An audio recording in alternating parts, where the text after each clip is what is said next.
agora que nós saco e vacância terminar, nós temos o local de Bimbek.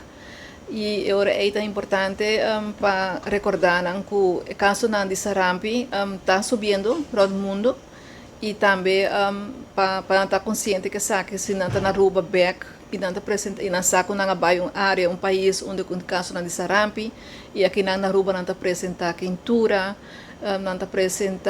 rash na cara, na garganta, que está plama depois para pular curva,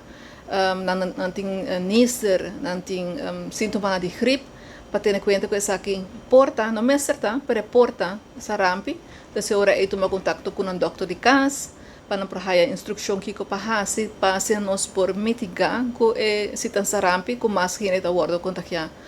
com essa aqui. Tem recomendação na sala para o setor hoteleiro, das tour pessoas que está da área aqui, a informação do Departamento de Saúde Pública em colaboração com a RATA. Também nós põe informação no website de aruba.com, só que em colaboração com a ATA.